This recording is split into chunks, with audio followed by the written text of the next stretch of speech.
Again, my name is Mark Dubowitz, and I'm the Executive Director of FDD, and I also head up our Center on Sanctions Illicit Finance. And it really is my privilege to introduce Adam Szubin today. Adam is the Acting Undersecretary of the Treasury for Terrorism and Financial Intelligence. And we at FDD have always been great fans of Treasury's work. We just presented the George Shultz Award for Distinguished Service to General Ray Odierno.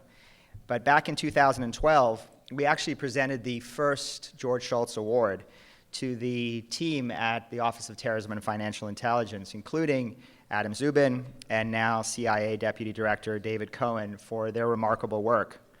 It was interesting because at the time, the office was called, quote unquote, a little-known bureau, familiar only to the most plugged-in of financial intelligence wonks. And we were those wonks, and we were very familiar with their work.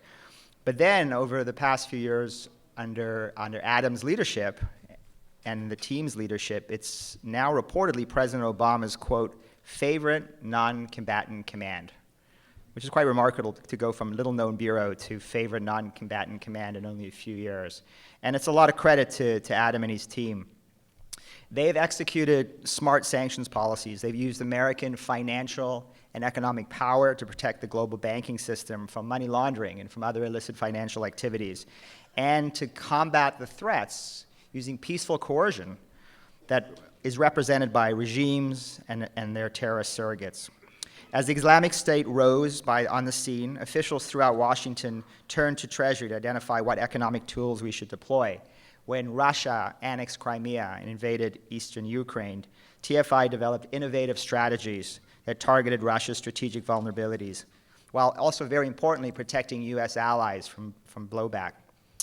FDD deeply appreciates the many conversations that we've had with Adam and with his Treasury team on Iran. All of us at FDD have greatly respected his thoughtful analysis, and we believe that the head of Treasury Sanctions Office must be treated as a position of utmost importance to national security. We greatly respect Adam's professionalism, his intellect, his thoughtfulness, and most of all, his integrity. Adam is truly one of the finest people in Washington, D.C., and we're very proud to have him speak to you. He shares our concerns about Iran's record of terror financing and regional aggression. And ladies and gentlemen, please join me in a very warm FDD welcome to Adam Szubin.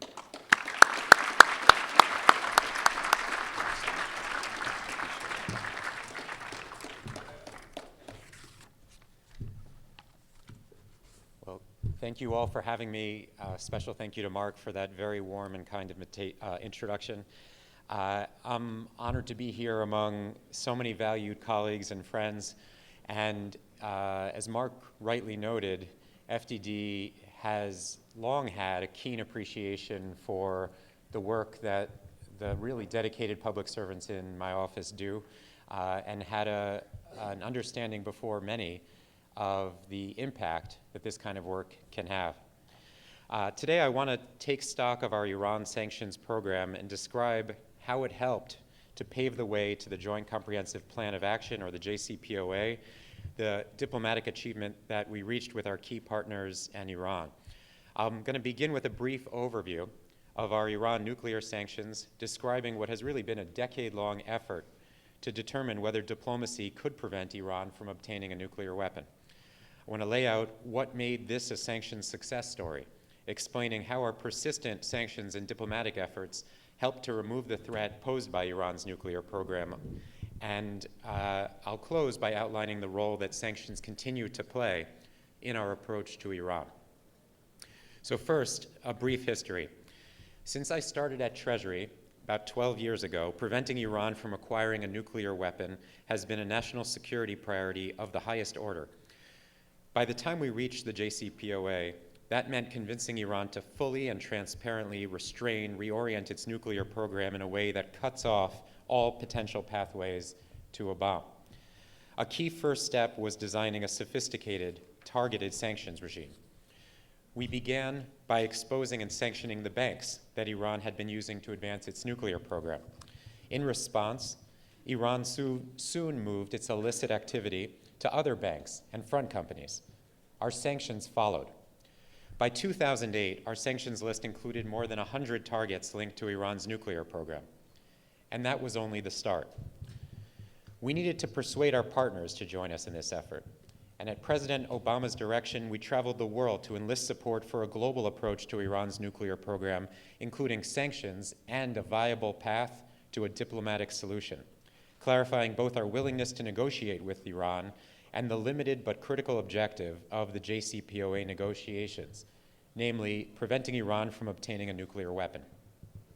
We found that the prospect of an Iranian nuclear weapon was seen as a serious security threat all over the globe, not just by our traditional allies, but also by China, Russia, and others with close business ties to Iran. And so by 2010, the State Department and our talented team at the United Nations had secured 4 UN Security Council resolutions to address Iran's non-compliance with its international obligations. With those resolutions as a foundation and buttressed by a sustained diplomatic campaign, many other countries adopted their own domestic sanctions that applied even greater pressure on Iran. We saw strong sanctions imposed by the European Union, Canada, Australia, Japan, South Korea, and on and on. With the international community behind us, Congress then passed, with overwhelming bipartisan support, the Comprehensive Iran Sanctions Accountability and Divestment Act, which we know as CISADA, in 2010. The resulting secondary sanctions first went after Iran's financial sector and forced foreign banks to choose. They could do business with the US or with Iran, but not both. For almost all foreign banks, the choice was clear. The pressure increased after 2010 as Iran continued to expand its nuclear activities without adequate international oversight, despite calls from the UN Security Council and the IAEA. We continue to work with our international partners to cooperate on tighter measures, including the EU embargo on Iran's oil exports. Congress complemented this approach by expanding secondary sanctions targeting Iran's energy sector, restricting Iran's ability to generate revenue through oil sales, its key revenue source. As the international community remained united in applying and expanding this pressure, we ultimately reached a critical turning point in November 2013 with Iran's agreement to the Joint Plan of Action. The Joint Plan of Action halted progress on Iran's nuclear program, rolled it back in many respects, and provided for enhanced inspections of Iran's nuclear facilities. In exchange, Iran received limited and reversible sanctions relief. Most importantly, though, the JPOA gave us the time and space to negotiate a comprehensive agreement to deal with Iran's nuclear program in its entirety. After nearly 2 more years of tough negotiations and with the tremendous leadership of colleagues from the White House, State Department, the Energy Department, and of course the rest of the P5+1, we arrived at the JCPOA. It's worth reviewing this history because it demonstrates some essential points about sanctions. First, sanctions are not meant as punishments or as ends in and of themselves. They are specific targeted efforts to enhance our national security by helping to change another country's calculations about its actions. They're a means to an end. Some of our sanctions on Iran were aimed at preventing Iran from obtaining a nuclear weapon. Those are the sanctions that we use to reinforce our diplomatic efforts in pursuit of the JCPOA. And those are the sanctions that we relieved on implementation day.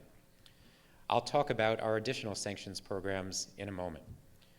A second lesson, our sanctions regimes are more effective by far when they are part of a broad international effort with clear support from partners around the world rather than a unilateral step taken by the United States alone. So, to the JCPOA. Our nuclear-related campaign in sanctions against Iran was as unprecedented as it was effective. It combined clear objectives, the broadest possible international coalition, and an investment in the resources necessary to implement those sanctions across the globe. This effort, as I noted, coupled with serious diplomacy, worked. The JCPOA represents a tremendous breakthrough, a peaceful means of effectively cutting off all of Iran's potential pathways to a nuclear weapon. We've seen Iran reduce its stockpile of enriched uranium by 98%, remove 2/3 of its centrifuges, disable its reactor at Arak, the heavy water reactor, filling it with concrete, and accept a robust and comprehensive transparency regime. In January, on implementation day, the IAEA verified that Iran had done all of this, pushing Iran's breakout time from less than 90 days to beyond 1 year. We know that Iran has kept its commitments under the deal, not taking their word for it, but by verifying their compliance through unprecedented access and inspections. None of this was preordained. In fact, in the early days of our Iran sanctions effort, I'm thinking back to 2006, 2008, many questioned whether sanctions would be able to have any real impact on Iran's strategic calculus. Later, many said that Iran would never actually negotiate in good faith or comply with commitments that it made under the interim deal, the JPOA. And most recently, as we neared a final agreement, many predicted that Iran would never really agree to shut down its centrifuges, to disable its plutonium reactor, to ship out its uranium, or to allow for real-time monitoring of its nuclear sites. Those predictions were simply wrong. For 2 years, Iran has complied with the terms of the JPOA. And in the time since we finalized the Joint Comprehensive Plan of Action, Iran has complied with all of the nuclear-related commitments made by its negotiators. This is a massive accomplishment. It's a sea change in terms of both what Iran's nuclear program looks like and what we know about it through inspections and real-time access. And it is the most powerful example we've got of how a persistent and broad-based effort, coupled with serious diplomacy, can succeed. From the outset of the negotiations, we were clear, with Iran and with our international partners, that our nuclear-related sanctions would be lifted if Iran meaningfully and transparently reoriented its nuclear program under a verifiable agreement. Lifting nuclear sanctions was the incentive for Iran to change its strategic calculus on the nuclear issues. And since Iran has kept to its end of the deal, we must uphold ours, not just in letter, but in spirit. We've done so by lifting the sanctions we promised to lift, once Iran delivered on its nuclear-related commitments, first with the JPOA and then again with the JCPOA. We've issued guidance to banks and governments around the world explaining the scope of the sanctions relief we have provided under the JCPOA so that they understand what is currently permissible and what is not. It is important to keep our promises and to ensure that the Iranian people see the economic benefits of the deal. To do otherwise would undermine not just Iran's incentive to stick to the deal, but undermine its long-term viability, but also our own international credibility and our corresponding ability to use sanctions to help change behavior in the future. We have been and will continue to be very careful to deliver on the promises we made throughout the negotiations. That means proactively providing clear guidance about the type of commerce that is now permitted. Let me reiterate what Secretary Liu, Secretary Kerry, and the President have all made clear. We are not standing and will not stand in the way of permissible business activities involving Iran or the kinds of transactions that Iran is entitled to under the JCPOA. What that means is very clear in the JCPOA itself and in the regulatory documents, public guidance, and the FAQs that we've issued. We understand, though, that many questions persist, in part because of the remaining primary embargo and the non-nuclear sanctions on Iran, which I will address in a moment. When governments and companies come to us with questions, we answer them, honestly and with precision. That's what we do for all of our sanctions programs. It's our responsibility as a transparent regulator. It's what we've done specifically on Iran since implementation day and what we'll continue to do. More than that, in the context of an international agreement, it is especially important that the sanctions relief we agree to is well understood around the world. It is not in our interest to create artificial barriers to transactions that we agreed in good faith to allow, so long as Iran is upholding its end of the deal. For example, we issued General License 1 to allow civil aviation firms to explore business opportunities with less regulatory burden. We've also seen indications that some foreign banks lack an understanding about the scope of U.S. sanctions with regard to Iranian funds that were formerly restrained, and we'll continue to take steps to clarify our policy as necessary. We aren't blocking Iran's access to these funds, and we are not encouraging banks or other partners to do so. We will continue to work in good faith with Iran, foreign banks, and other partners to ensure that Iran has practical access to the funds unblocked by the JPOA and the JCPOA. The JCPOA needs to work for all participants, It's in our national security interest that the JCPOA is in effect and is adhered to by everyone. Some misinformation persists. For example, claims that Iran would receive a $150 billion or $100 billion windfall. Those have proven wrong, as we had said they would, and more recent claims that we are about to provide Iran access to the US financial system are also untrue.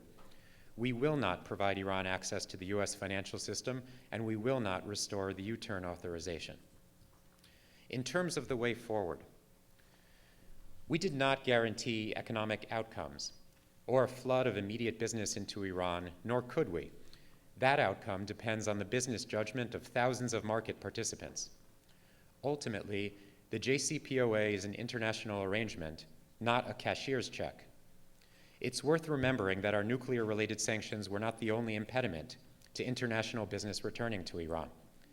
As President Obama said recently, and I quote, "Iran has to understand what every country in the world understands, which is businesses want to go where they feel safe, where they don't see massive controversy, where they can be confident that transactions are going to operate normally. If Iran wants to take full advantage of its economic potential, it's up to Iran to cure the systemic problems in its markets." To its credit, Iran has publicly recognized that its financial transparency measures lag behind international standards and has begun an attempt to improve them. But it's only just begun, and problems remain. We also have not promised to change the primary US embargo on Iran, which long predates our concerns with Iran's nuclear program, beyond what was agreed to in the JCPOA with regard to the sale of civil aviation goods and services and the purchase of food and carpets, as well as our long-standing humanitarian exemptions. Finally and crucially, we have not promised to lift any non-nuclear sanctions, those that are designed to counter Iran's actions that concern us outside of the nuclear file. Quite the contrary. As we made clear to Iran from the beginning, the JCPOA did not affect our non-nuclear sanctions. Unfortunately, those sanctions remain necessary. Iran continues to support terrorist groups and militant proxies in the region. It continues to abuse human rights at home, and it continues to conduct ballistic missile tests in defiance of UN Resolution 2231. Under our current sanctions regime, more than 200 Iran-linked firms and individuals remain sanctioned for these non-nuclear grounds. That number includes the IRGC Quds Force, their subsidiaries and senior officials. It includes Mahan Air, one of Iran's largest airlines, which acts on behalf of the IRGC Quds Force and carries deadly weapons to Hezbollah. And it includes major Iranian defense entities like Madafal, DIO, and AIO, which have done much of Iran's ballistic missile work. Ballistic missile testing is a key example. Shortly after we lifted nuclear-related sanctions in line with the JCPOA, we imposed sanctions on 11 individuals and firms supporting Iran's ballistic missile program. And after we saw Iran conduct yet more ballistic missile tests last month, we imposed additional sanctions against entities involved in the missile program. Thanks to the President and Congress, we have the sanctions authorities we need in place to address Iran's destabilizing activities. We will continue to use existing sanctions as a tool, among others at our disposal, to oppose Iranian actions that threaten our interests. Along these lines, new mandatory non-nuclear sanctions legislation would needlessly risk undermining our unity with international partners. As Secretary Liu has recently stated, it is important to make sure our sanctions tools remain effective and that they are not overused. We must continue to balance the costs and benefits of our sanctions regime in our favor. We are clear-eyed about the nature of the threats posed by Iran, and we will continue to combat these threats, including by enforcing existing sanctions and by designating new targets when appropriate. As we do so, we always keep in mind that such sanctions are not mere means to punish or vent frustration. They're intended to push Iran toward a shift in policies on terrorism, regional destabilization, on ballistic missiles, and on human rights. We don't expect to see this shift overnight. But remember, we didn't get to the JCPOA overnight either. We spent more than a decade building a sustained global campaign targeting Iran's illicit nuclear activity, and then we used hard-nosed diplomacy to achieve our national security objectives. I want to be clear. We don't relish these sanctions. In fact, as someone who spent his career designing and enforcing sanctions against Iran, I hope to one day see a world where we have no need for sanctions targeting its conduct, because that conduct has changed. I might be out of a job in this scenario, although something tells me many of you would help us find plenty of other sanctions targets elsewhere in the world, but I'd be thrilled, because this scenario would mean that Iran had chosen to step off the destructive path of destabilization and to instead continue down the path of progress that we see in the JCPOA. That choice is Iran's to make. Let me close by turning back to the JCPOA. At nearly every major turning point in our long and winding negotiation history, some questioned whether Iran would fully and transparently restrain and reorient its nuclear program without our need to use force. The JCPOA is a resounding answer. It shows that a defined and determined sanctions program can be sophisticated, can be powerful, and when done right, can help us achieve important and difficult national security objectives, even with longtime adversaries. In the case of Iran's nuclear program, we got that policy right. We combined a clear strategic objective with strong sanctions and deft diplomacy, which resulted in a deal that removed the threat posed by an Iranian bomb, a most destabilizing threat in an already unstable region. That is a testament to the importance of knowing when and how to use sanctions as foreign policy tools, and it is also a testament to the importance of meaningful sanctions relief as a foreign policy tool. While Iran continues to implement its commitments, we will continue living up to the letter and spirit of our commitments under the JCPOA. Thank you all again for hosting me today. I hope you enjoy the rest of your conference.